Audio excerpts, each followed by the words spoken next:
Western Spring Television. Ours it is.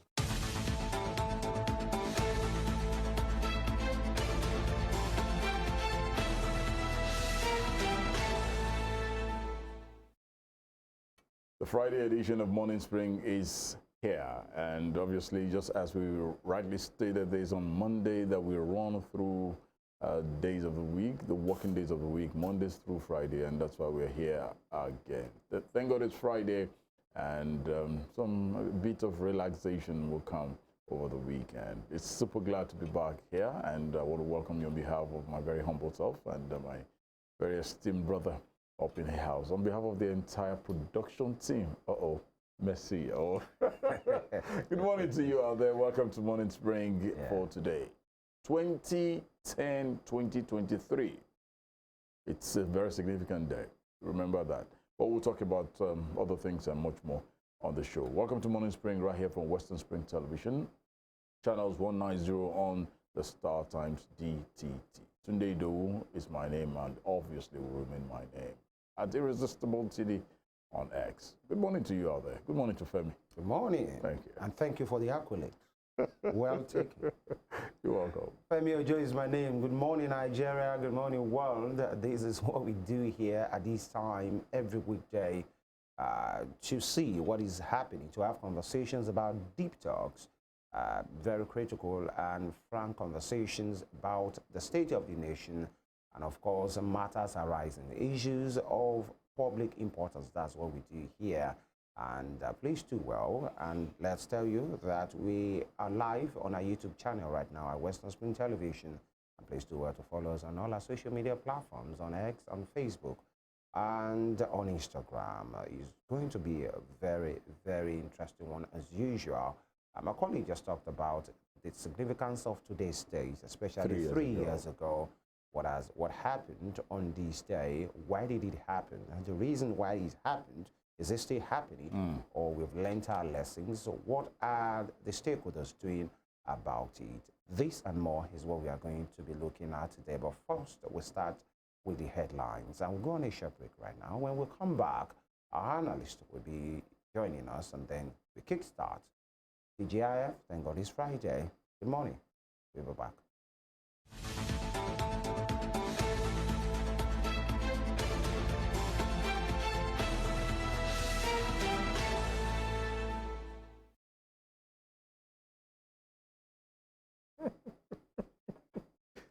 Thank you, Abiodun and Ibaba. It's always nice to have you on the other side, but then filled up with some very nice things.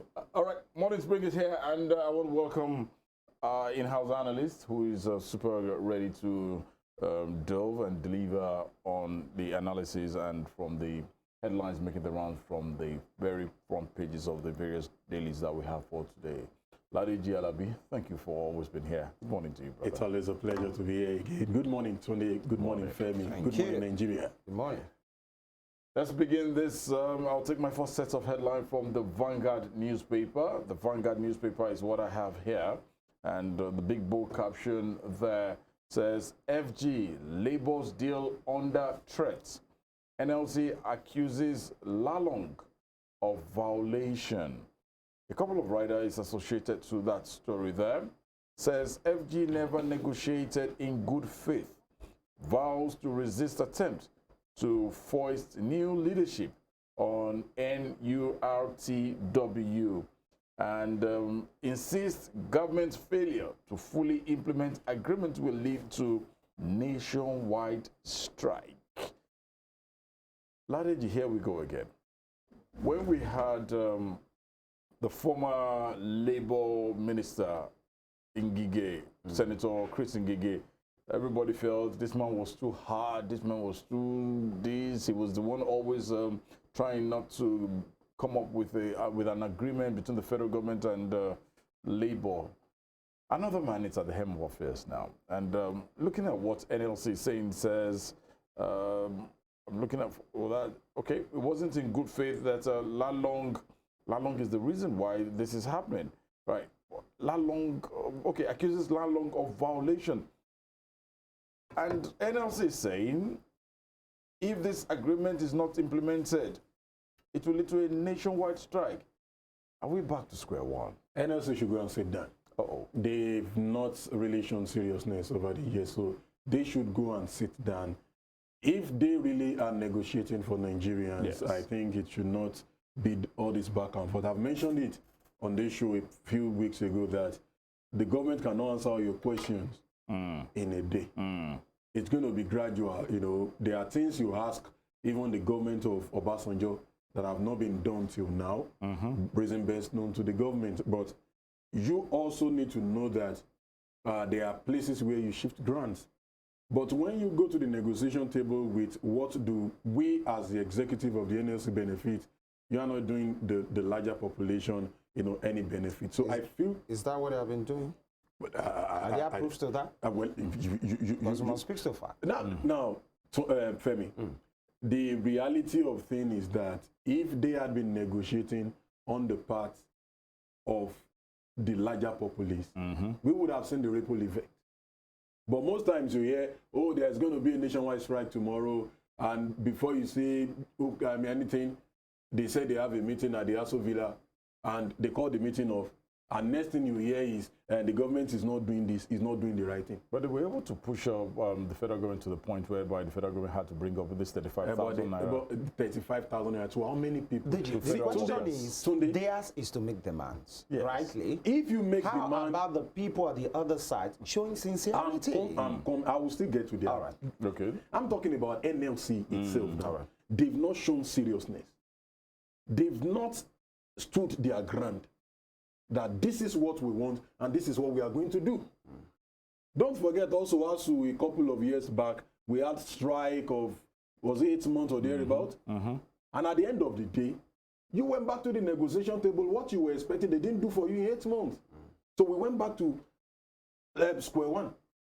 So that is my grouse with NLC. Are they to be blamed for that? Of course, yes. How so? If you insist, okay, so if you know the only language the government understands is strike, you want to go on that strike, go. Let your negotiation go. But if you are not going on strike, if you agree not to go on strike and you want to negotiate, then you should know that apparently government will want to frustrate you. Most of, I've said it also times without number that politicians in Nigeria see themselves as a small god. Well, listen, what about that of the federal government? There's an agreement. Of course, you and I will sit back. That's why I said that. Why is the federal government not keeping their own side of the agreement? That is the point I'm getting to. Over the years, we've known our government to play lip services. That is why you are making the demand must be serious. You must stand your ground. Still boils down to NLC. It boils sincerely, because these people, politicians, knows how to play you. Don't forget, a particular minister during Buhari regime walked out on people that came to negotiate. Minister of Education walked down on ASU. A minister of the federal, that they pay your salary through taxpayers' money. Taxpayers are seated. He was the Minister of Labor himself. Labor did. Education demand that we never saw anything, you know, impactful in his ministry for 4 years. I mean, or how many years he worked with Buhari. But you know, because you've seen, these people have seen themselves as, no, we are all in all, these people cannot ask us questions. And people that are meant to ask questions also, at the moment, you know, power changes ends or something rubs the end, we say, okay, let's soft pedal. But Nigerian politicians are not people you take with, you know, all these, you take them with iron hand, iron fist. That's what, sincerely, we pamper them too much. That's my point. All right, let's move on quickly here. And just below that major headline there, you have the picture of TEF hosting European Union commissioners. That's the Tony Elumelu Foundation. That's the man there, Tony Elumelu, hosting European Union commissioners. Moving further down, Israel-Hamas war, Sharia Council, CAN, PFN disagree over Nigeria's role. What should be Nigeria's role? Looking at the Israel-Hamas war, the Sharia Council, the CAN, the PFN, they are disagreeing over Nigeria's role. What should be Nigeria's role? I think it doesn't concern the Sharia Council, CAN, or PFN. It's not in their purview to tell the federal government what to do. I think the first thing the federal government ought to have done is what they did last week by calling for peace.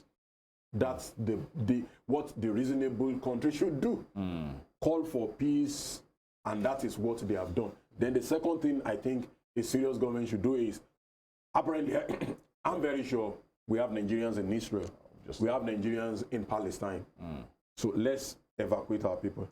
I think let them settle themselves. That's but people want they, to leave. you know, I know why Sharia, the Khan are coming, Sharia Council are coming into this. Everybody feel, okay, it is Palestine versus Israel thing. No, it is Hamas versus, and I've seen a lot of Palestinians come out to say, see, Hamas doesn't represent what the Palestinian people represent. Do you get? Hamas, just like ISIS and Hezbollah, that's who they are. They are tagged terrorist group. It's like you telling me Boko Haram want to fight for a territory in Nigeria. Who gives Boko Haram the legitimacy? Nobody. Irrespective of whatever good cause they think they might be fighting. Do you get? So I feel CAM, PFN, and Sharia Council should leave the federal government out of this. The federal government has done the needful, call for peace, and let's evacuate our people if we have anybody there.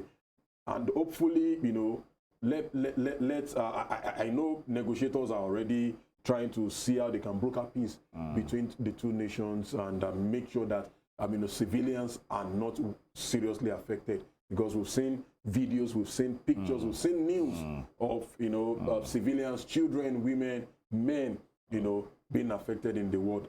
I've said it last week that we need a peace in the world.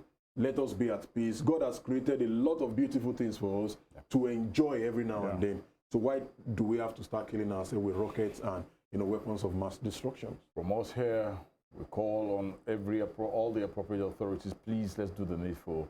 Let there be peace around the world.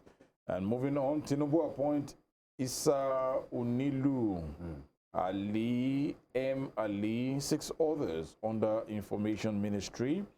Kano Governor doles out PGD scholarship to 1,001 beneficiaries.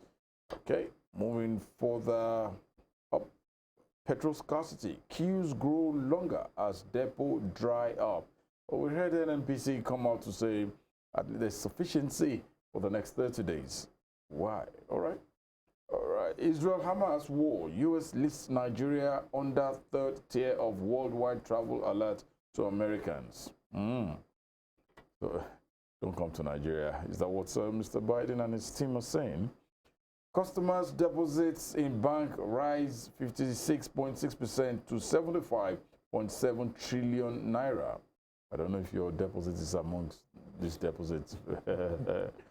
Presidential poll. Supreme Court to hear Atiku Obi's case against Tinubu next Monday. We'll be here to give you full updates concerning that come Monday. And 2023 polls. Tribunal's dismissal of 712 petitions. Withdrawal of 179 validate our conduct. That's credited to INEC there. I said something earlier in the course of the week, I think, where we're looking at the off-cycle election coming up in Imo, Kogi, and Bayelsa State. How can INEC redeem her image at this point with this off-cycle election?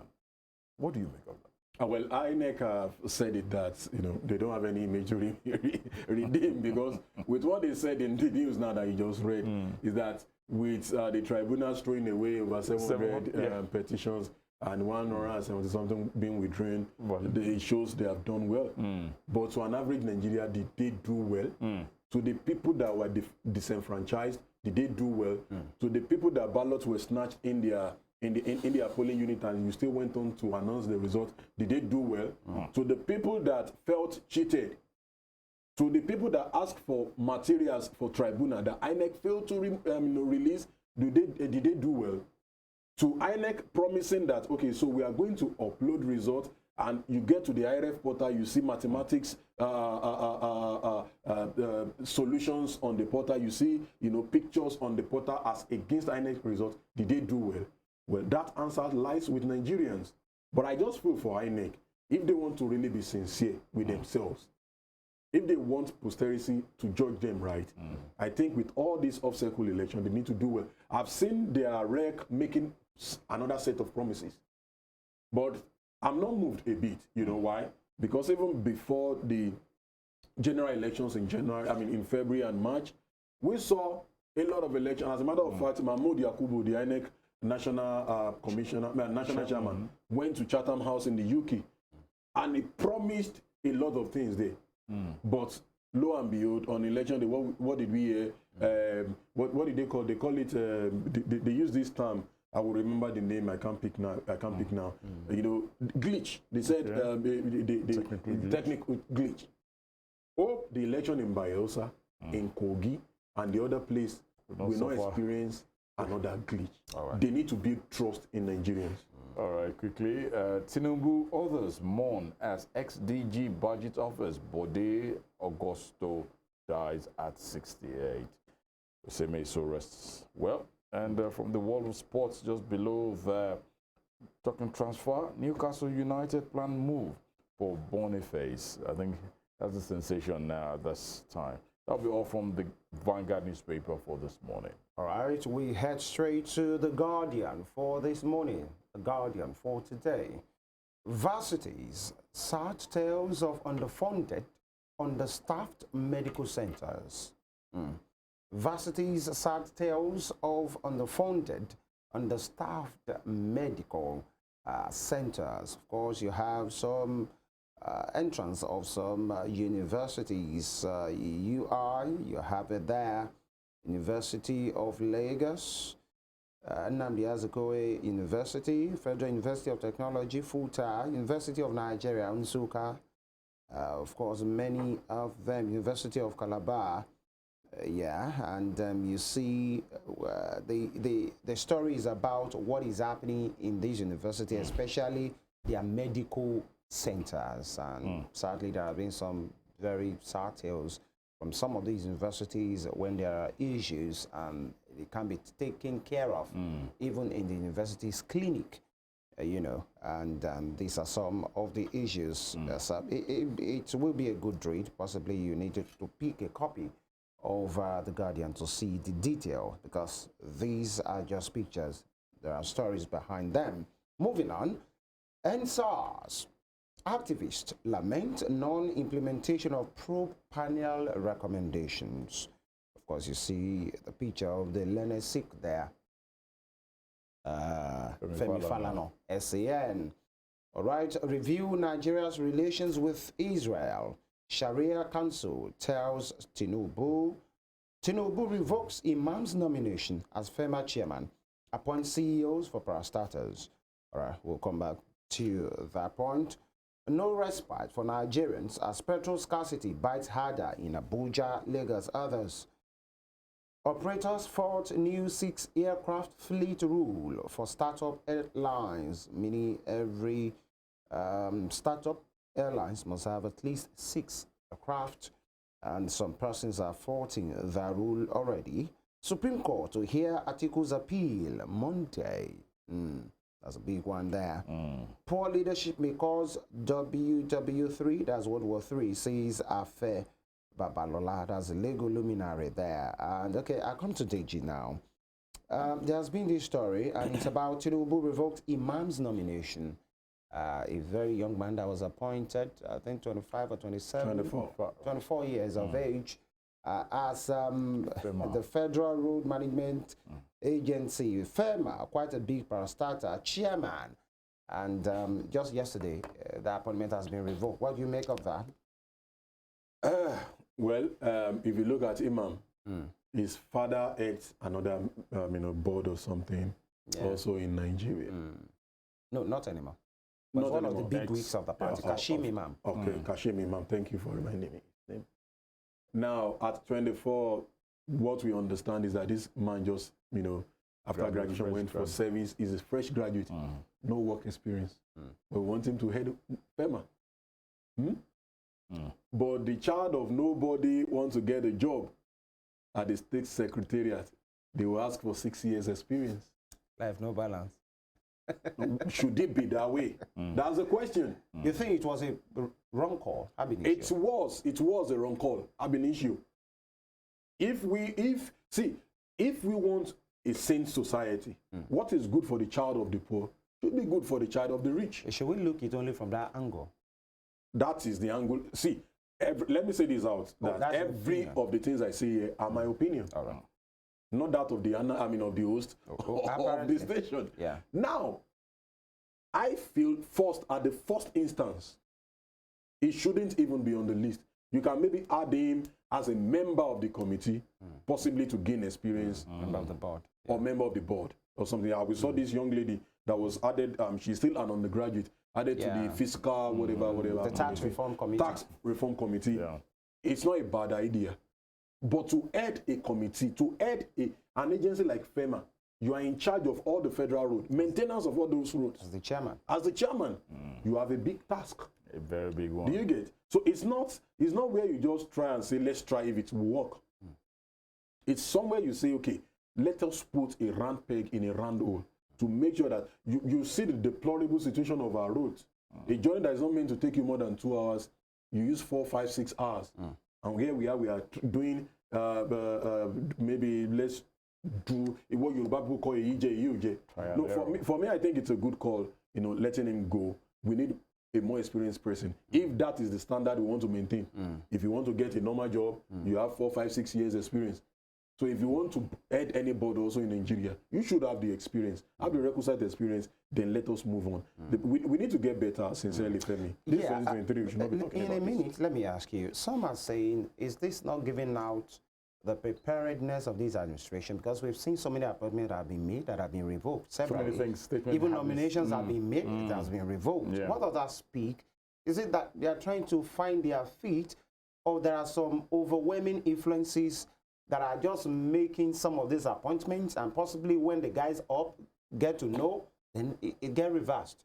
Do you think it has anything to do with the comportability of this administration? Because they have been touted, especially the president, to be a master planner, master strategist. Now we are seeing this. Well, just in reality. Master strategist, but we don't get evidence now. Because we said we are floating Naira. I wanted to come in yesterday when you read the news about Naira rose to so amount on official rate. And I wanted to ask the question, unofficial rate. Yeah. I wanted to ask the question, but we've balanced, the president has announced that we now have flouted, we floated the Naira, so we have a single rate now. So why are we having unofficial rate again? We've seen a lot of back and forth. Oh, we've removed subsidy, and there are reports coming out now that we are backdoor again paying subsidy. We've seen appointments being made and being reversed. We've seen announcements about visa ban on Dubai. We've seen announcements about being the first person. As a matter of fact, I asked myself, you say I say this too much, that we are unserious people. Because how do we celebrate that our president go to the United States to go and ring the bell of the Chamber of Commerce? How does that add to my pocket? How does that add to Iyalata or Yoniru over there? How does that add to the benefit of our life? How does that reduce the inflation rate, food inflation rate? It's skyrocketing every day. So if you look at a lot of points, then it brings out the fact that the person you tag a master strategist, the person you tag a master, he just know how to, go about his way, maybe use every ways and means to get whatever he wants done. All right. ENDSARS activists lament non-implementation of pro-panel recommendations. AJ, 3 years down the line, exactly today, that crisis happened in Lagos. Started in Lagos. Yeah. It has started before the 20th. It was a movement, by the way, in several parts of the country. But what happened, that remains a mystery. At Lekki was, possibly the real focal point of that discussion, but it was beyond Lekki. Many places were vandalized in many parts of the country. Coaches were burnt, people died, civilians died, many uniforms died, and it stood from young men and young women protesting to say, we are tired of being extorted. We are tired of, profiled. And the police and part of the policemen were just making life unbearable for them. And then they went to the street 3 years down the line. Any lessons learned? It is stated here that recommendations made by the pro panel have not been followed through. How do you make of that? Well, have we learned our lessons? I would say no. At all? At all. We've not learned our lessons. You still go out there, you still see police profiling. And you know the funniest thing?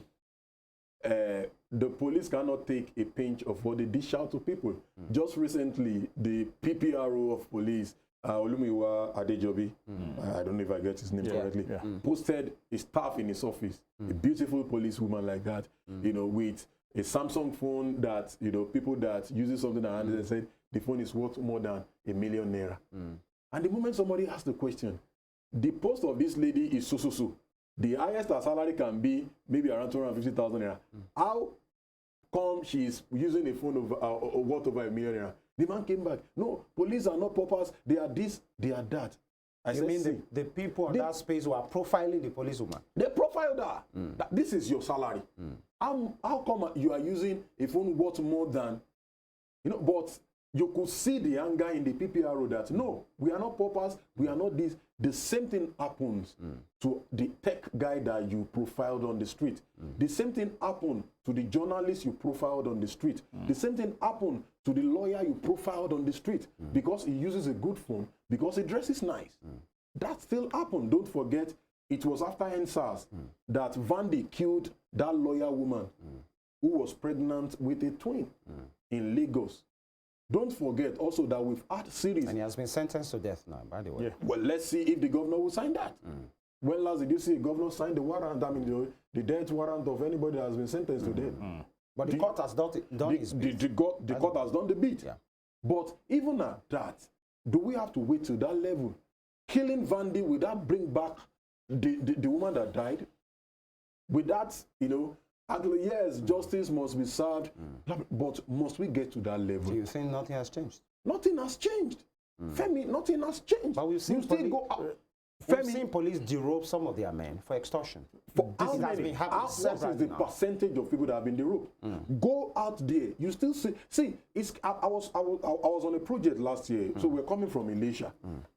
You see men now. They said they disbanded ENDSARS and they renamed them. You change nomenclature. You don't put Sars. Even the scripture says you don't put a new wine in old bottle. Right. It will get busted. Right. I saw them on my way from Elisha. I got scared because there is the difference between the man I saw and the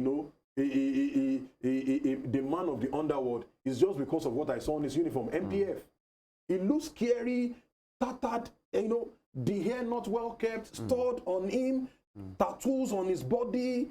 And you look scared. When people see police, they should see their friends. They should see people they can run to. But in this case, it's a different ballgame. Did you ask you to profiling the policeman? No, he has that too. He has. That's the way they do. He's looking they profile even people that doesn't have tattoo on them. See, let me shock you. I've had my share of experience. This car I went to buy for my brother myself. We cleared everything at what's the port of entry in Ishe Idiroko, where's the name now? We cleared the car, we did everything, all the paper documents. My brother was driving in Ibadan. Police caught him, they said this is a stolen car. He showed them all the receipts, even the receipt of the seller from the United States was on the car. Bros, if you caught a stolen car, what are you meant to do? Do your investigation. They held my brother and my friend that were together that day. They took 40,000 naira before they could release them. You took a stolen car, but you released it when you were paid 40,000 naira. We'll get to interrogate that conversation. No, by and large, I can stand this even before the IG and defend it. It happened to my brother. Yeah, but by and large, bad as bad as the normal policy will always go, we still have some very amazing there's no doubt about that. There's no doubt about that. Yeah. People still mention this man who was, I think, is now a DIG or thereabout. Frank Kumba. He was in Lagos before. Yeah, Frank fantastic Kumba. Police officer. We have them in Osun too. A lot of fantastic police officers. Tunde Disu in Lagos. Tunde Disu, that is the leader of the RRS or something, RSS or something. RSS. Many fantastic guys. Many fantastic guys, but police just need to do. And I think our politicians need to leave police alone to do their recruitment. We have to just end it at this point. Ladeji Alabi, thank you for being here. It's always a pleasure. For the analysis. We'll take a short break right now. When we come back, the conversation is a multiple fold. You will enjoy it. Please stay with us.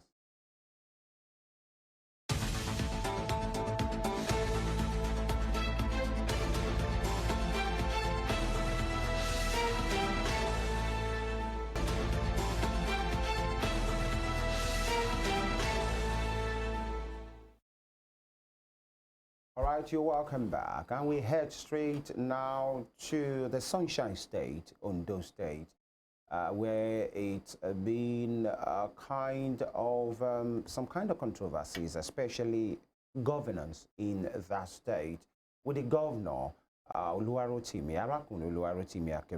SEN, who was outside the country on medical leave for some weeks, quite some months.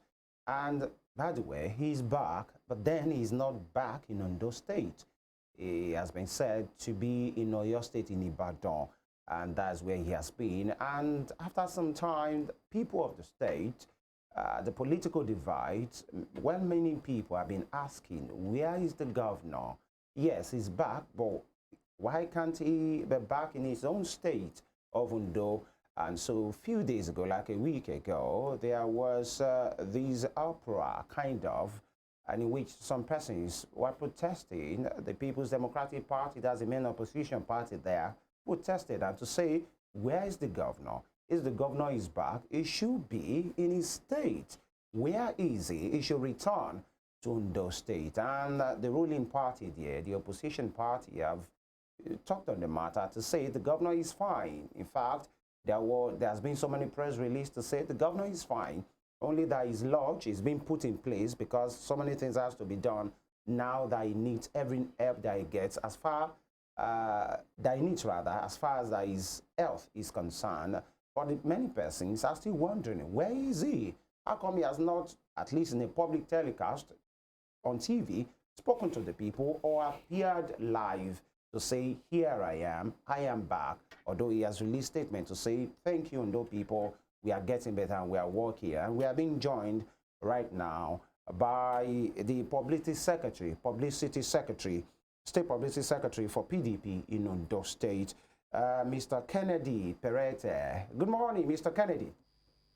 Good morning, and thanks for having me on your program this morning. Thank you. Pleasure.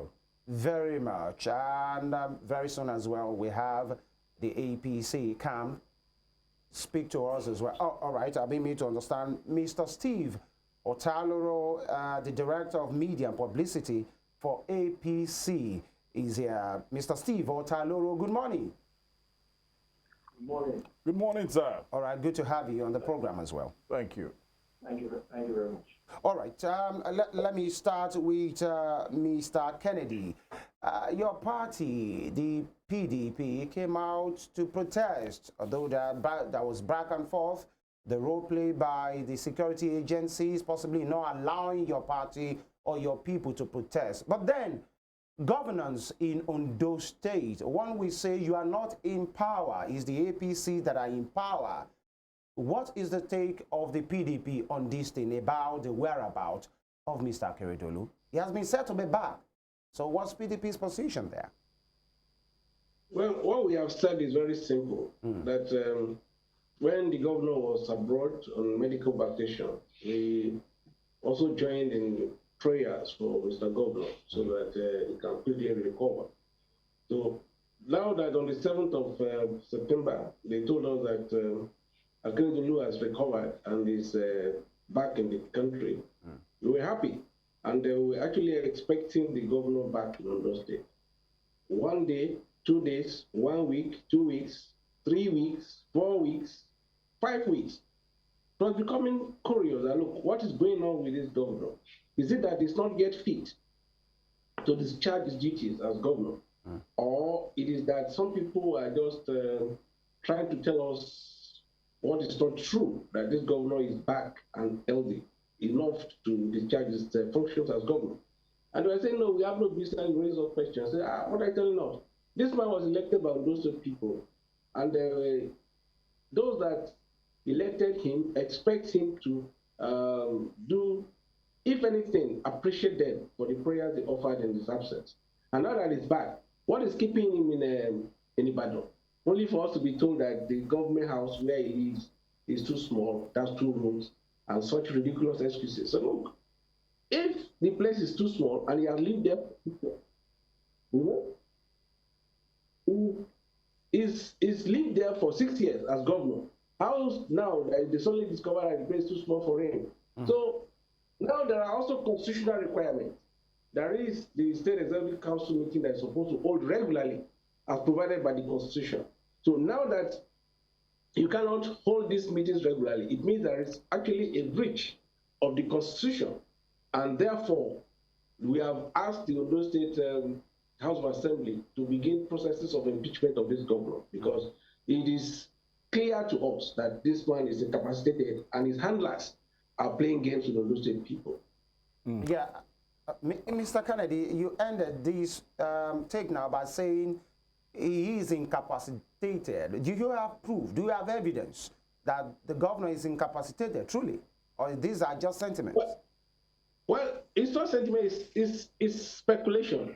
Okay. We are thinking that it is so. If it is not so, what is it that on earth can keep a governor out of his duty post for this long? Now, we also know him for who he is. Mr. Akeredolu is a very active man, and if he takes a position on issues, he does not pretend about them. So we know that all this back and forth that is going on in Ondo State, if he was in the right frame of mind, if he is not incapacitated, he would have come out to tell us. But to clear all doubt, the Constitution expects that a governor can be incapacitated. So if it is so, there's a constitutional safeguard. You know, the House of Assembly is supposed to constitute or institute a medical panel to ascertain if indeed is LD or is not LD. So that's what we're asking the House of Assembly to invoke. We are not sure if he's incapacitated or not incapacitated, but from what we have seen, it does look like he's incapacitated.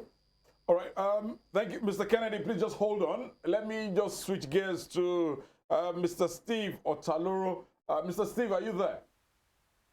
Yes, I'm here. Thank you. Okay, listening to Mr. Kennedy here, confirm this to us and to the world watching and listening to us at this point in time. Is Arakunrin Oluwarotimi Akeredolu incapacitated? Well, he has said it himself. He said it's at the realm of speculation, and that's what it strives on. I wonder a responsible political party like PDP will be thriving on speculations. As I speak to you, Yes, sir. Arakunrin Oluwarotimi Akeredolu is in Ibadan. Very well at Ibadan, and is doing very well. The issue of incapacitation has nothing to do with the state of health. He is not incapacitated in any way. Glory to That is just the speculation of the PDP in those states. Thank God. Thank God. And if you look at it critically, you'll be wondering, why are they doing this? This is a political party that has been decimated. Their membership keep reducing every day. And suddenly they woke up from their slumber and trying to be active. We have it on good authority that they are being sponsored. And this sponsorship even has to do with members of our party. And if you look at the whole thing, it's power game. You see, we have an election coming up early next year. And of course, the local government election and governorship election. So they are just trying to use this as a rallying point to galvanize their political party. The real people of Ondo State are very much at home with Mr. Governor. They know the man is just coming up from a medical journey, and when he get all the necessary comfort of this world, which the State House in Akure is not providing for him. And as I speak, there's a new government house that is being built in Akure. So he's just trying to take his time until the completion of this building before he comes in. ESCO meetings are being held on Zoom. All the commissioners and everybody involved are always within 24/7. The only thing that is like governance is not in, governance is in progress in the state. And you keep wondering why, what's the problem? Okay. All right. All right, Mr. Tolo. It's not politics. All right. Pure and simple. Okay. Now, but tell us, who is in charge of governance in Ondo State now that Mr. Governor is not available there in Ondo State? Well, we're still the one who's in charge. It's still the one who is in charge. I told you, he still calls the shots. The only difference is that he's not physically present here. You know, this is a jet age, you know, that you make use of several technology to get things done. I told you, Expo is being held through Zoom. He's the only one who is not physically in Akure, but still holds meetings with that, with his commissioners and special advisors. The only thing that's probably lacking for now is that the deputy governor is not around. And this has to do with the issue he's having with the member of House of Assembly. So I think he's running around doing some stuff in Abuja or whatever. So he has not been around for some time now. But governance, as I tell you, is very much in progress. The governor is fully in charge, 100%. All right, Mr. Steve, one will say, you have said the governor is not incapacitated. The question of incapacitation doesn't arise. Fine, but one will say, how come he has not, even if the lodge is not ready, although that excuse, some will say, is kind of interesting because just like the State Public Secretary of the PDP said the other time, how come a place that has spent 6 years, all of a sudden is no more comfortable for him? But that's on his side. How come he has not been seen publicly? At least when he was away, many persons of goodwill, prayed for him, wished him well, including the PDP themselves, and many illustrious sons and daughters of Ondo State. Now that he's back, you have said meetings are being done on Zoom, but that's with the executive. The Ondo people, we have not learned, have access to their governor. Even it's a television broadcast to say, I am back, here I am. For them to have access, it's only the executive that have seen their governor. And when many people are saying, we want to see him, we want to see his face, we want to hear him, would that be out of place, Mr. Steve? No, it wouldn't be out of place. The good thing is that the people themselves are empathetic to his face. They know he's just coming out from a long medical journey abroad. And they understand the fact that he will need to recuperate further to be 100% fit. The government, as I told you, is not even, he's just sitting in the presidential lodge at that government house for a very long time. And somebody who is coming out from that kind of medical trip, you will understand that we needed some more bigger space. And the new government house is being built. That's why it's taking his time to come. But see, if not for the political angle to the whole thing, there wouldn't have been problem. We are aware sometimes ago, the president of this has been away for a very long time. That didn't stop governance, even though the vice president was in charge. Well, Akeredolu was not fully in the country. The deputy governor was in charge. Even while the deputy governor was in charge, this same PDP has been bashing Mr. Governor that the deputy governor is not fully in charge. You see, no matter what you do, they will always find a hole in it. Mr. Steve, was he in charge? This is an irresponsible opposition that they are doing in the state. Mr. Steve, if I may, was Deputy Governor Yedati were really in charge? Because there were issues. He was in charge. Even as we speak, there's not been any time that the deputy governor, when he was in charge, he never told anyone that he wasn't in charge. And if he wasn't in charge, for God's sake, some of these allegations against him happened while he was acting on behalf of Mr. Governor. So are you saying if someone is not in charge, all these allegations will come up? Okay. All right, Mr. Steve. The PDP needed to be more responsible. Okay, thank you, The way they are going about things is not the right way to go about it. All right, let's hold you a little bit down for a while. Let me come back to Mr. Kennedy. Mr. Kennedy. I think you people must call Mr. Steve OTALORO to order. He has said the PDP is irresponsible 3 times, and I was expecting you to call him to order. It is people like Steve OTALORO that have robbed the Rotimi Akeredolu administration of public sympathy. Anybody can be ill, and we are asking questions, and they are saying the opposition is being responsible. Those are very strong words. But I expect to withdraw that, first of all. Then let me also say that they are not being intelligent with their defense of Mr. Governor. If you tell a lie, if you want to tell a lie, you need some level of intelligence to be able to tell a lie. If you say that, look, the government house has suddenly become too small, is the governor's office too small also for him to come and discharge his functions? 1. 2, right now, I don't know where OTALORO is. I am in Akure in my study. We were able to do this conversation. Now it tells us, another lie anyway, that the governor is holding a Zoom meeting with the executive committee members, that is commissioners and all. So why is it difficult for him to hold Zoom meeting with Ondo State people? So all these lies are being concocted by the APC because they don't have anything to offer the Ondo State people. And they're saying that the PDP is being responsible by asking questions. Now, let's go to the nitty-gritty of it. Was this governor fit to return from Germany? When he was in Germany, we were praying for him, but they said they have to quickly bring him, they have to quickly package him to come to Ondo State to stop an impeachment process because it was becoming clear.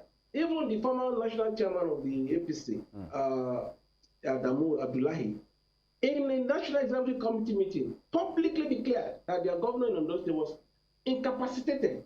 You know? Now, if he's not incapacitated, the next thing that is supposed to be done is for medical, I'm not a medical doctor, journalist, not a medical doctor. So let us allow medical doctors to examine this man and to find out if it's, the Constitution envisages that it's quite possible for someone to be incapacitated, like is the case with Akeredolu. And some intelligent handlers of Mr. Governor, instead of coming to tell us simple truth, that look, this man is incapacitated. Okay, if he's incapacitated, let him go back to where he can receive treatment. Is it Ibadan? Is his house in Ibadan? Is it in a medical facility? Is his house in Ibadan a medical facility that is recuperating? So these are the issues. So let OTALORO and his APC people, let them do what is necessary, what is expected of them, instead of telling lies and upon lies and upon lies that they cannot even sustain. Please, OTALORO, is what it is. It's better withdraw that. Otherwise, I also begin to use very vulgar language for this program. Okay. Gentlemen, let's just try on both sides, please. I know how it is, but we can be a little bit mindful of our choice of words as well. Please, we appeal to us. But I want to still stay with Mr. Kennedy. Sir, Mr. Kennedy, from your own perspective here, what is the state of governance in Ondo State right now? I'll give you two examples. I'll give you two practical examples. The first is the State Executive Committee Council meeting that has been put in permanent abeyance in flagrant violation of the Nigerian Constitution. That is one. Two, the local government chairman elected on the platform of the APC had a 3-year tenure. When the tenure expired in August, as we speak, there has been no replacement for this local government chairman. Maybe if they cannot have election done, like they say the word elections in February, which is okay.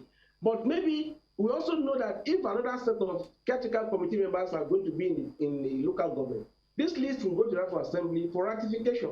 And for things like the local government chairman, is something that the governor may have to personally vet. Local government by local government. Now, let OTALORO tell us where is the political leadership of the local government in Ondo State. So then the deputy governor, whether acting or not acting, who should have been the next person in line if the governor is missing, like he's been not seen now, because somebody that is not seen is said to be missing.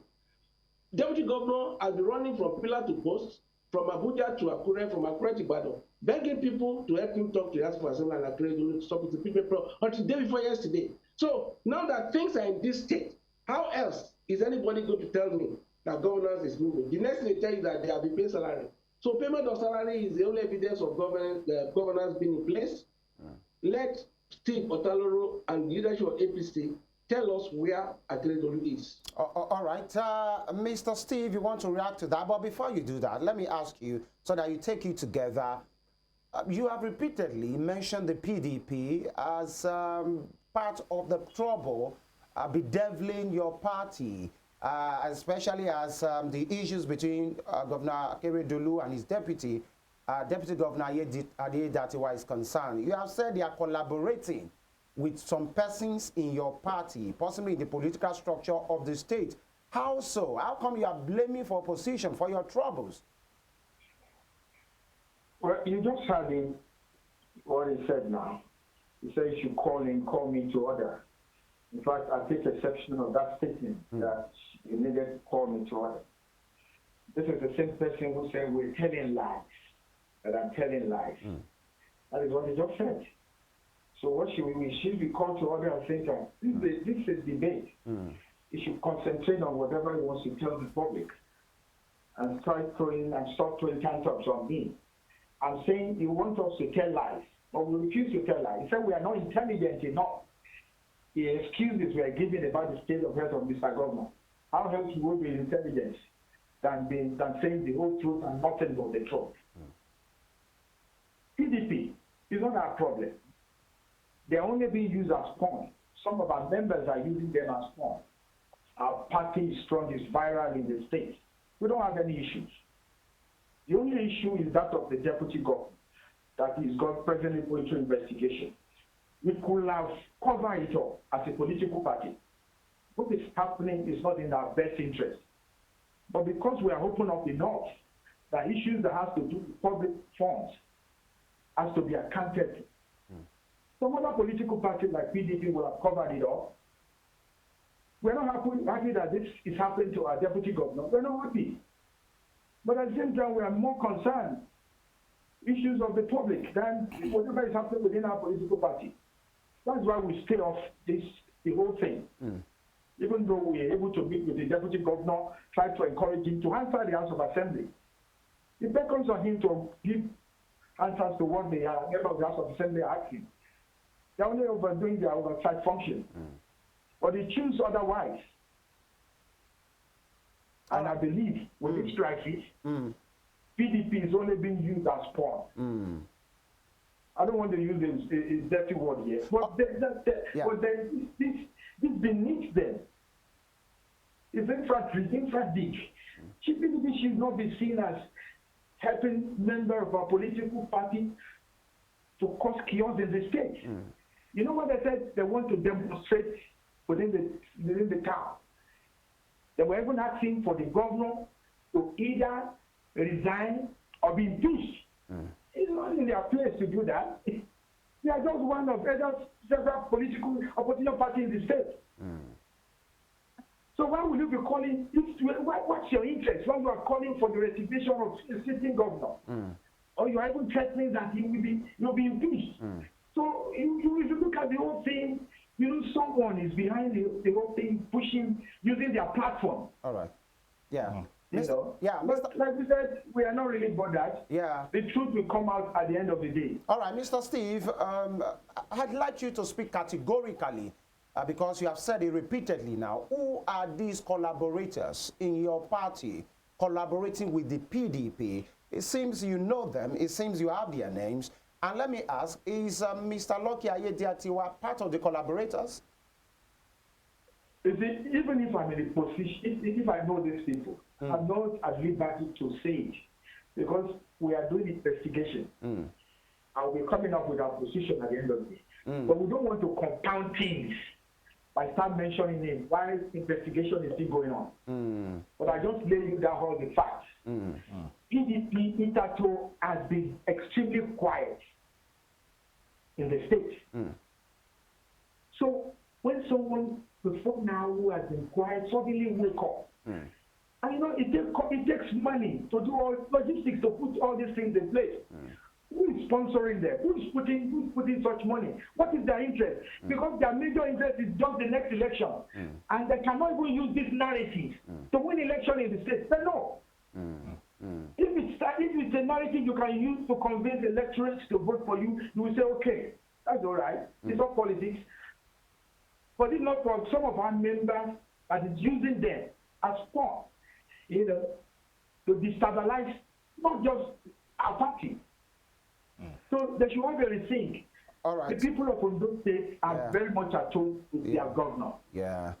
All right, Mr. Steve, while you have just confirmed to us that investigation is going on about these collaborators with, quote and unquote, the enemy, the opposition right now in the state, and then I just want us to be categorical. You are telling us that while investigation is going on, Mr. Ayediatiwa is not among. Is that what you're saying?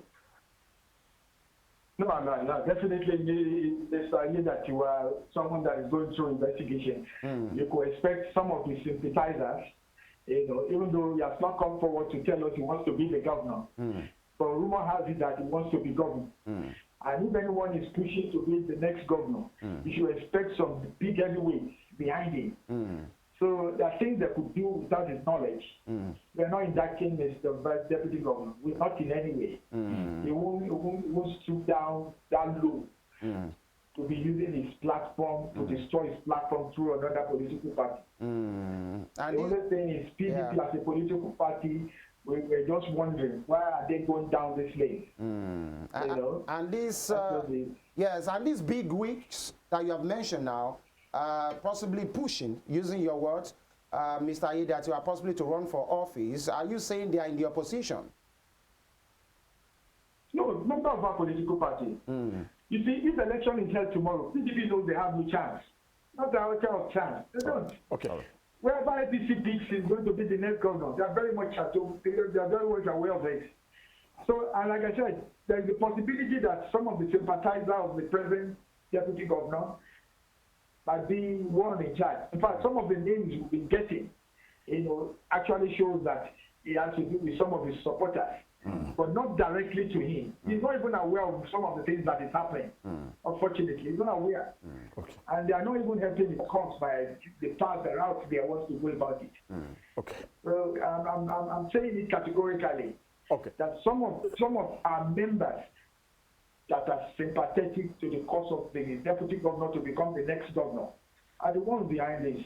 And they have the readily available fund in PDP, a political party that has been decimated, a political party that the center can no longer hold in the state, to be used to destroy the peace of the state. All right, Mr. Steve, you can as well throw this to him, if that is not true. All right, Mr. Steve, please, this is for you. Before we come to Mr. Kennedy, please. Is there a time frame that the good people of Ondo State should expect Mr. Governor back in the state? Yeah, before I answer that, I remember the spokesperson of PDP also said that the local government is not in place. You know, the former chairman tenure just expired. In August. And we're looking forward to the election February next year. So in that interim, what do you expect? You know, because he's giving an impression that nothing is working in the state. The governor is not in place, the deputy governor is not there, we don't have local government chairman. We do, because the tenure just expired. And PDP equally, they are warming up for this election, which will be coming up February next year. So is that, and the head of the civil servant is presently in charge. All right. Having said that, I'm not in a position to tell you to be categorize the fact that he will be coming at no time. Even the governor himself cannot really put in this timeline in place. You know, there are some issues, there are underlying factors that has to be assured before he comes in. You know, the issue from his medical doctor to ascertain that yes, he can now resume to the go of office. You know, and the fact that the new House of the State House is put in place. These two things are in place, but hopefully, anytime soon, it won't take too long. The governor said it's in a hurry to meet the people of the state. He's so passionate about it, and people who have been visiting him, he has been thanking them, you know, for their prayer and everything. So if he has his own way, he will come in today. But this is not just his own decision. He has to put some certain things in place before it finally comes. All right, we have been told we have to go. I'm not sure if actually we have like 30 seconds, you know, to ask Mr. Kennedy. The APC spokesperson has just said you are just being used. Your party is being used by collaborators in his own party. How come the PDP has been a pawn? It's the most ridiculous thing for anybody to say that there are crises in APC. You know, that some people are collaborating with us and us such things. You know, for example, I don't know. I don't think if I that you assist me on the streets of Akure will recognize me. Now, let me tell OTALORO what is happening in this party that he does not know. His party is in total shambles, and what is making it to go in shambles is that the governor, who is the leader of their party, is not fit to be on ground. So the fireworks for 2024, who succeeds Akeredolu, is what is responsible for their crisis if he doesn't know. So he should go and find out. Mr. Kennedy, before we go, what exactly is the problem? And that is what I'm saying. Okay. No, it has something to do with, we are not sponsored by anybody. For anybody to say that is very quite insulting. So is the succession for 2024, Akeredu's successor, that is the source of the crisis in the APC. And we wish them all the best of luck. Because the Ondo State people are going to put them out of the government house for lack of performance in the last 6 years. All right. I want to sincerely thank you for your time, gentlemen. Mr. Steve OTALORO, the Director of Media and Publicity of the APC. Thank you for your time on this program. It's my pleasure. Thank you. All right. And the State Publicity Secretary of the PDP in Ondo State, Mr. KENEDY PERETEI. Thank you for your time as well. Thank you so much. thank you, gentlemen. All right. That has been two gentlemen from both the Vites of politics in Ondo State. You know, ours is to have this conversation. Yours is to make your decision of what you want of this conversation. So we'll go on a break right now. When we come back, we switch our gears. It's the Morning Spring on Western Spring Television. We'll be right back.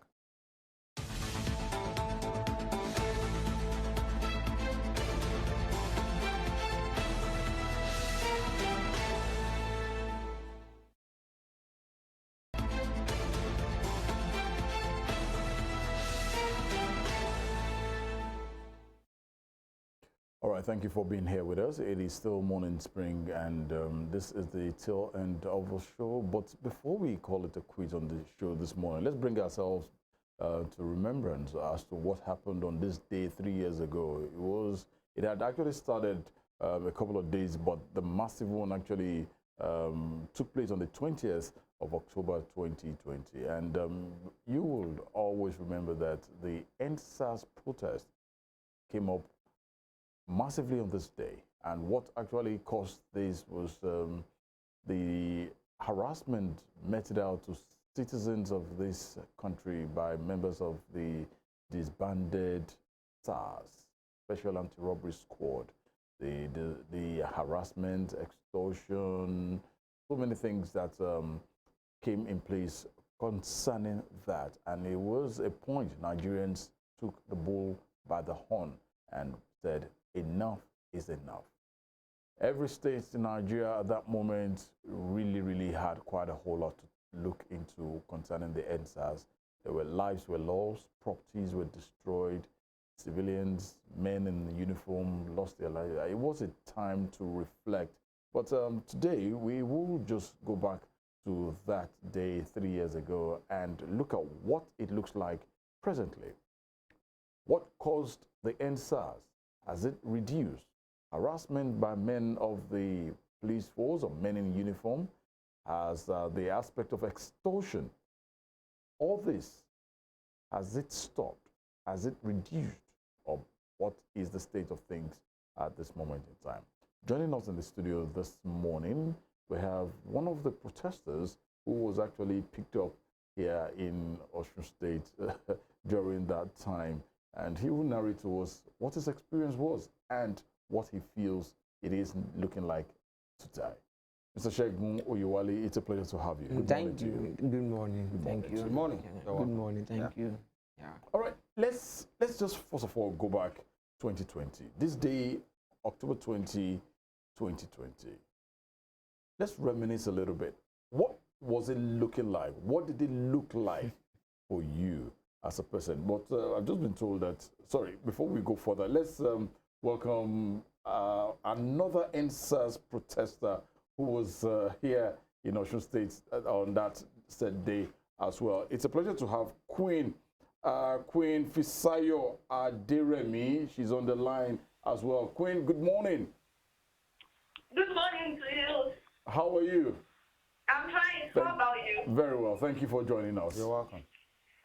Thank you. All right, just please stay on the line with us, and let's we have someone in the studio here. Let's get to hear from Mr. OYEWALE first. Oh, tell us, what was it like? What was that experience?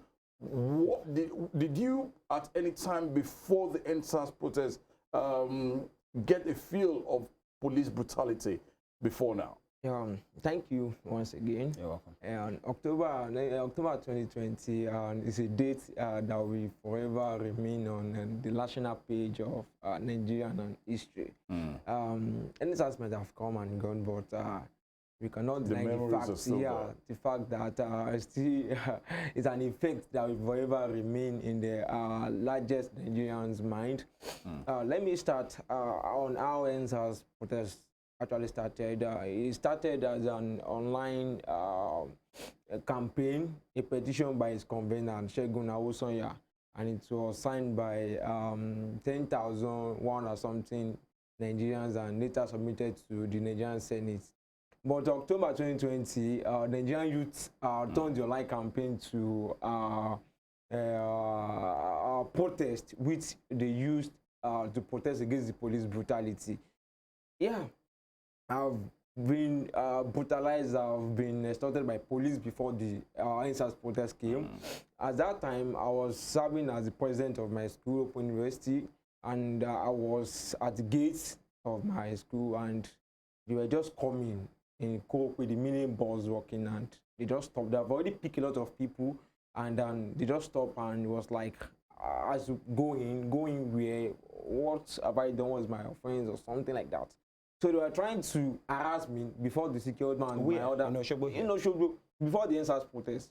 So before the other student came out that I was wrong, this is a president or something. So then we were able to rescue all the other people they have picked up along the line. So, and that is even one of the fears that a lot of people have experienced. So I've actually been a victim of the harassment, and so. All right. Yeah, Queen. Yes, I'm here. All right, yeah, 3 years ago, all, you know, it was an experience that, you know, for many, it's a day they will never forget, especially how it turned out to be, which was a protest to say young people should not be profiled.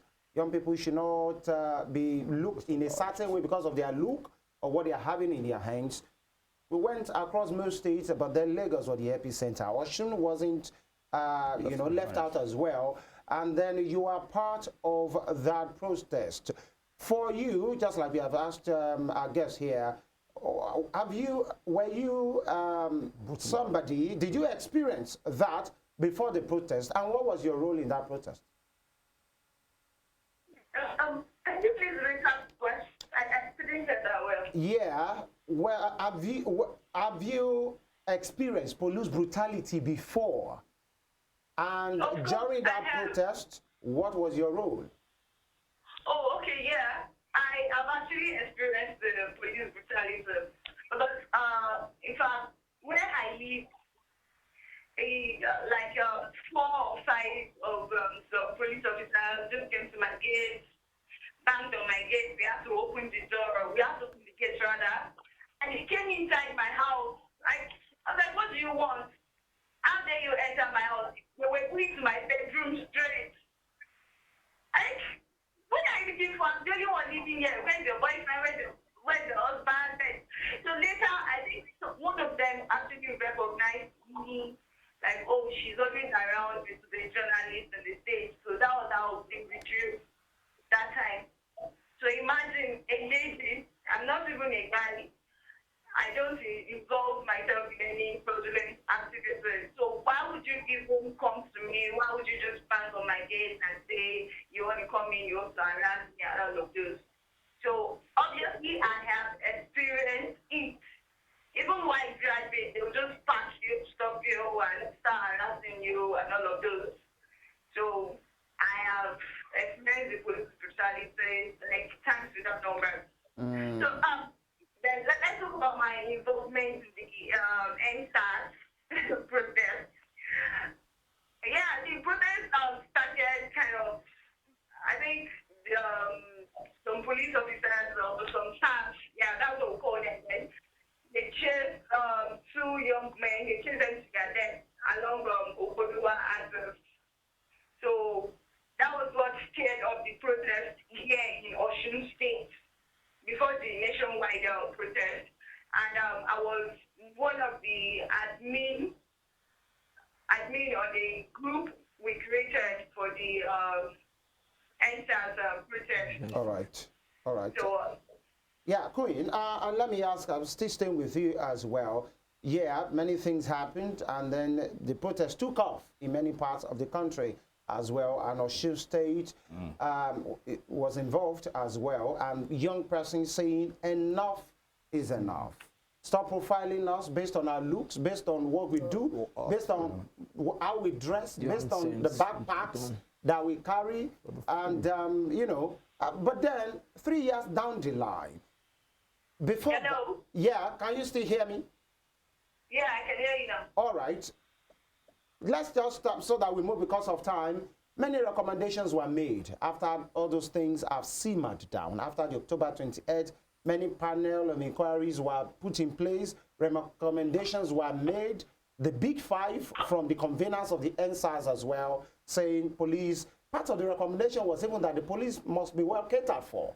It was in that recommendation that they made psychological evaluation should be made for them, remunerations or compensations should be made for people that have suffered that.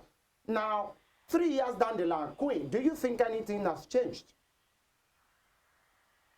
Okay, 3 years down the line, I think we've had a bit of changes. Okay, must be changing. Can you please speak up? I think we've had a bit of changes. Okay. On the most changes. Because actually, Nigeria was not expecting what happened 3 years ago. And they would not want that to happen again. Or Nigerian police, nobody expected that. So the young ones were going to come out like that and demand some rights. Oh, this is what we want, enough is enough, and all of those things.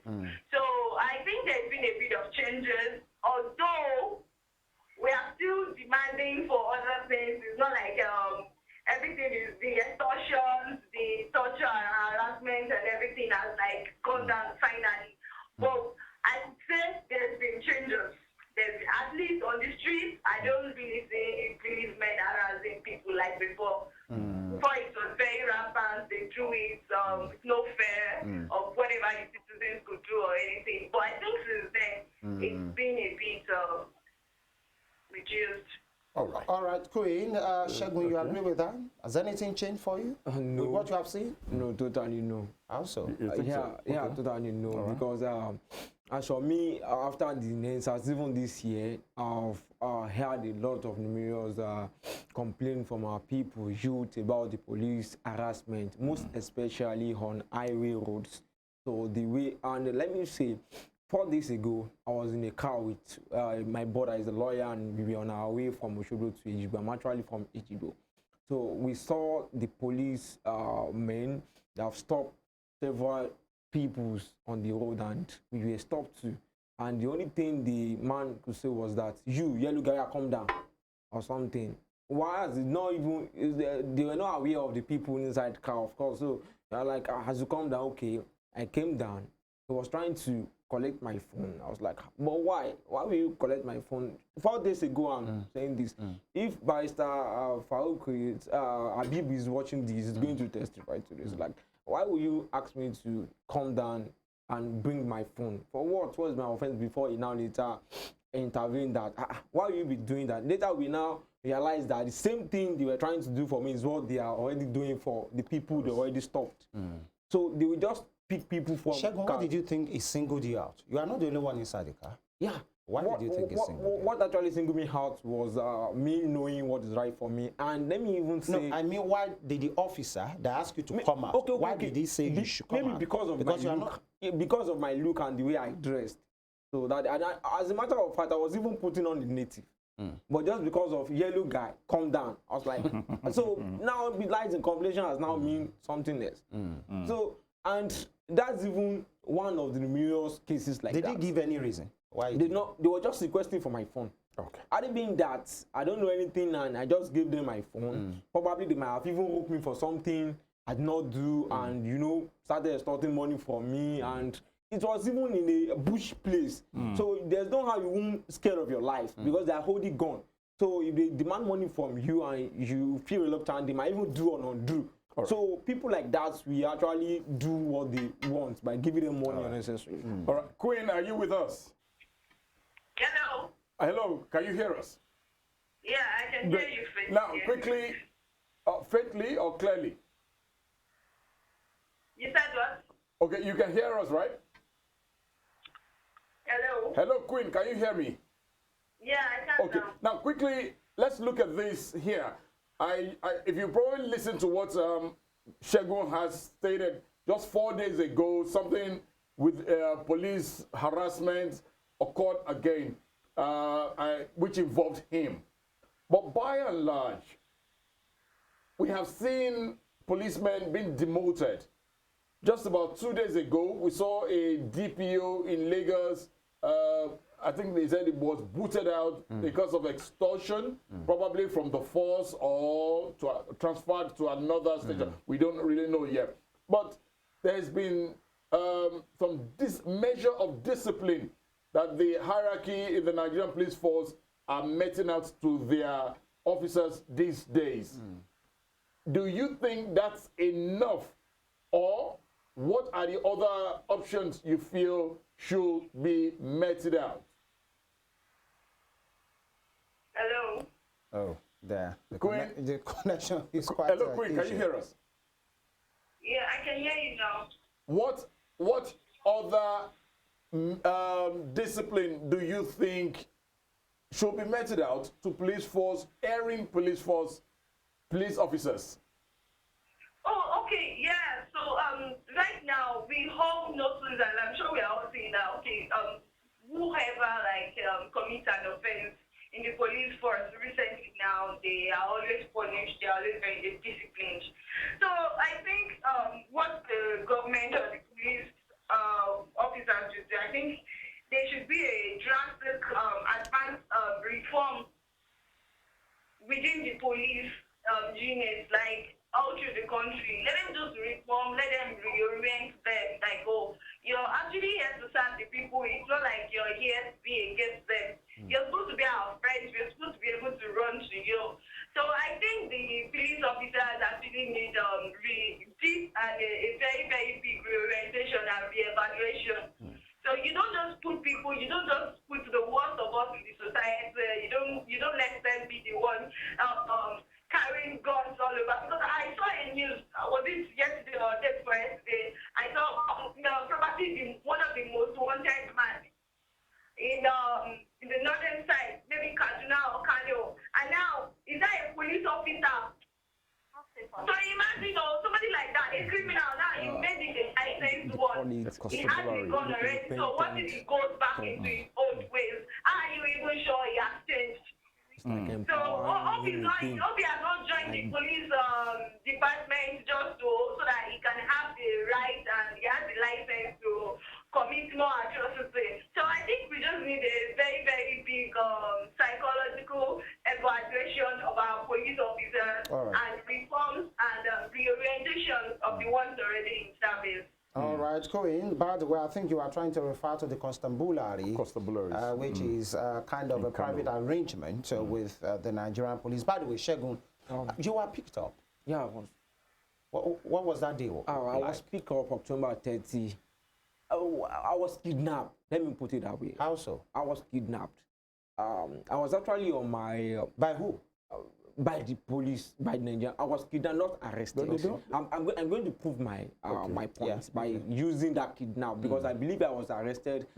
There's a way it's not been done, not the way they did to me. That's why I said I was kidnapped. So I was actually in my house. So a friend of mine, he's now a police officer anyway. He happens to be my electoral chairman when I was contesting for the union president. So he called me that he need my help to get back to school, because immediately he joined police force, he paid his academic activities. I was not feeling fine. I told him no problem. I gave him my house address, not knowing it was a setup. So immediately he called me that he's at the particular point. So I went out to pick him, and I was just confused, like they are trying to carry me. What is my offense? Who are you of this? So the NURTW people were trying to intervene or something. So the guy was like, I'm a police officer. I'm clinical. Okay, prove yourself that you are a police officer. If truly that you want to, or you are a police, at least before you are coming to arrest me, you must let me be with your ID card. What's even my offense? Later, at the long run, he was able to bring out his ID card. Okay, fine. I told you the anyhow to only a person came. Only an officer? There are 3. Okay. So, and I told them that since that they are police, there's nothing to worry about. Okay, fine. But immediately I entered their car, they seized my phone, and for good 10 days, they don't allow me to have access to anybody. So, Queen FISAYO, Babawale, they are my friends, so they were trying to look for me. So, they came to the state CID that, okay, I've been searching for this guy. Where did they take you to? State CID. Okay. They have been searching for this guy or something. So, that's why they know that I was in the cell, and they were about to even lock them to up. So along the line, so they get to know that okay, I'm in state CID. All efforts were trying to put it for me to be housed. So what was it about? Was it about the protest? ENDSARS. Yeah, it was about ENDSARS. So, and one thing I've learned about this is that when I was in cell, there was 2 other police officers. There's a guy, the Sars, and another guy, constable. So he explained further that truly SARS also have their own negative side. But if you want to talk about the police brutality, it should not be only SARS. But all the police force, they are going out. Now, according to him, he said each police unit have their cars and identity whenever they are going out. But people with blue jackets will come. They are going to harass people. So, and the other anti-cultism too will come. They are going to harass people. Sorry, Segun, because of time, when were you actually released? That's been December 12th, since October 30. Where were you all those times? No, I spent 10 days in state CID and 33 days in Elisha Correctional Facilities. Were you taken to court? Yeah, I was taken to court. So, when we got to court, the narrative changed. Instead of the ENDSARS. What? So the police said that it was murder and armed robbery. So for the first time in my life, so I was downfolded, and the judge could not even say anything that it's a capital offense, and it was a magistrate court. So that as they should remind, I think we were 3. I was the only one that was arrested for the ENDSARS, but the 2 other people were just pick up and it was basically about the ENDSARS. But when you got to court, the charge was changed. The charge was changed. But you were eventually released. Yes, that was after 43 days. In detention? 43 days in detention. By the way, quite an experience you had here. But you were discharged? Yeah. Or just on bail? No, I was discharged. All right. By the DP, Department of DPP. The legal. But it started from the ENDSARS front. Yeah. Now, as we wind down quickly, will you say the Nigerian youth has a part to play in all of this to make sure possibly, some would say maybe there's a kind of look, there's a kind of way they talk, or really, because some would say Nigerian young persons too sometimes are involved in fraud, right? With some, not all of them. And so you could see some of those ones who are really fraudsters mingle up with those with decent work to still say, we don't want SARS as well. So what's the part of the Nigerian youth to have a decent living so that they won't be picked up on even when the faults are not really theirs? Thank you so much. One, the obvious thing that this ENDSARS movement have put forward is the, let me say, unity. When the ENDSARS came, everybody, all the youth, they all come together to demand that we don't want it.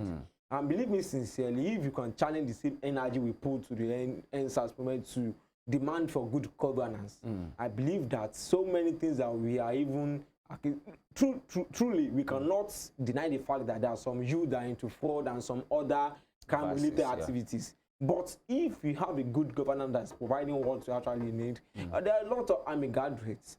There's no job, but I was able to find a job for myself, create a job for myself, but not everybody could do that.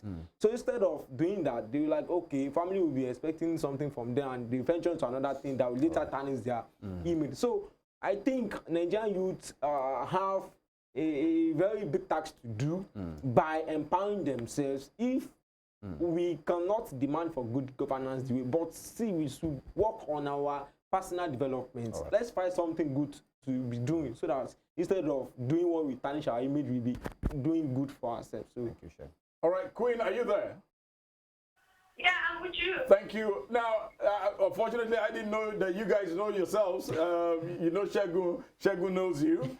Of course, Right. my pal. When you got to the police station that day, a couple of years ago, looking for this young man, what did the police, what did they tell you that was his crime? Oh, okay. Okay, that was a funny thing, anyways. Because we were actually looking for him. I was sick from the stress of the protest, and I was on drip. So, and I think the former chairman, the former NDC chairman, he was waiting for some of us, I, Babawale, and some other people who led the protest. They were waiting for us at the NUJ center. We were going to give a statement first. So, but then while we were on our way going, we were called out, okay, Segun had been arrested or kidnapped or something. So we just changed our route. Okay, let's go to the police station first, and that's why he was being arrested. You know, on getting there, like, oh, we not even asked them, okay, we just told them, oh, we are looking for our friend, Chef OYEWALE, he's been detained again. You know, they said, what's your name? We told them our name. They said, okay, we are looking for you. We just arrested the two of us also. Oh my God. What did we do? What was our offense? What happened? They said, they'll be looking for us. So there's a petition that we killed somebody. Okay, we killed somebody. Like, I don't understand. Who died? How did we kill somebody? That was what happened. That we were the one who were instigating people to go and loot somewhere. And they heard our voices. Okay, don't show us the voice. Let's listen to the voice. Let's do this. In fact, they didn't listen to us. They just snatched our phone. Told us to start undressing. In fact, they took Babade away for like 2 hours. I didn't see him again. But I was still being stubborn as a girl, telling them that I'm on trip. If anything happens to me here, so they had already collected my phone. So because the commissioner for police was already looking for us. The NDC chairman that was waiting for us to give a press statement then also, they were waiting for us. So everybody was worried. Segun has been arrested. And we've been kidnapped. That was actually what they did that day because the commissioner for police and NDC chairman called. They were calling my phone. So when the police officers who collected my phone, in fact, they were harassing us. So you are the people that can lead ENDSARS happy. You are the people that want to end us happy. It wasn't funny that day. All right, Queen. At this juncture, because we have to go now, the youths have their role to play. What message would you pass across to youths who are positively minded in our nation today? I didn't get that question. What advice would you give to youths who are positively minded in doing the right things in Nigeria today? What's your advice to them? Of course, good motive. When you have a good motive towards something, trying to do something positive, however it may be, probably something. At the end of the day, it comes out well. At the end of the day, you win. And at the end of the day, it's greatness. So we should continue to have a positive mindset in the country as youth. And we should continue to lend our voices. We should continue to talk. Probably one day soon or someday soon, Nigeria will change for the better. And then we youth can actually have a voice and we can be listened to. All right, thank you, Queen. Segun, before we go, there was a panel of inquiry about the ENDSARS in Osun State. Were you part of that? No, I was not part of that. Okay, but did you know how that panned out? I was in prison when they said when all those things was happening. So I was in prison. What will be your parting shot this morning as we go 3 years down the line? Your parting shot as we go. Your last message. Your last message. Fine. What I would be particular about youth of Osun is that we should just keep doing what is right. And I want to give a short advice that we should please the energy we challenge the ENDSARS movement, we should bring it out to demand for good governance as well. Things are not the way it's supposed to be in this country. The hardship, the heritage, the daily increase in everything. We need to demand the accountability and be transparent. So I'm calling on my colleague, the Nigerian youth, to channel the unity spirit brought out during the ENDSARS protest to demand for good governance. Thank you, SEGUN OYEWALE. Thank you for your time today. So and Queen FISAYO ADEREMI, thank you for your take. Thank you so much. All right. Queen, are you there? All right. All right, thank you. Yeah, thank you for your time this morning. Thanks. Yeah, these will be the sides of the program today. We were firstly in Ondo State. So what's happening there? We talked with the publicity secretaries of both the APC and the PDP in that state. We wish them all the best. And of course, these two high flyers here, Mr. SEGUN and Queen ADEREMI. thank you for your time as well. May Nigeria succeed. God bless Nigeria. FEMI Ojo is my name. This will be the last one. But we thank you for staying with us this week. God willing, we meet on Monday again.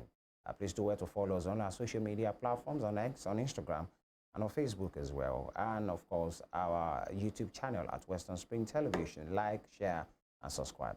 Bye. Thank you for being there. We'll be back again on Monday, God willing. Have a wonderful weekend. TUNDE IDOWU is my name, at Irresistible TD on X. We'll see you on Monday. Bye for now.